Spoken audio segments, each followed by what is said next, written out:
Qurana nisbət verilən digər bir ad da budur ki, Əl-Həkim, yəni hikmətlə dolu olan Quran. Ki, bayaq da bu ayəni misal vurmuşduq. Yasin surəsinin 2-ci ayəsində Allah buyurur: Yasin vəl-Qur'anil Həkim. Yasin, and olsun hikmətlə dolu olan Qur'ana.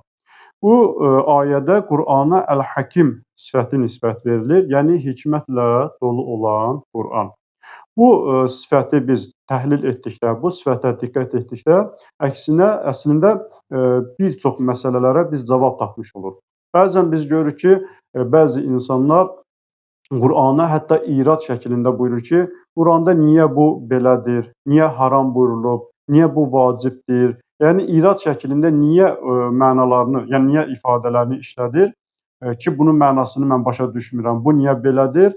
Yəni əgər biz Qur'anı Əl-Həkim qəbul etsək, yəni hikmətlə dolu olan bir kitab, Allahın nazil etdiyi bir kitab olaraq qəbul etsək, onda bu məsələlər bizim üçün həll olmuş olar. Yəni biz o sualı vermərik ki, niyə bu belədir? Əksinə, yəni biz onu hikmətli bir əməl olduğu üçün qəbul edib ona əməl edərik.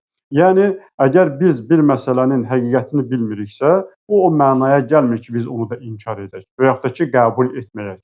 Əgər bu kitab Əl-Həkimdirsə, yəni hikmətlə doludursa, Allahın nazil etdiyi kitab həkimdirsə, onda deməli burada Allahın bir hikməti var ki, biz onu dərk eləmirik.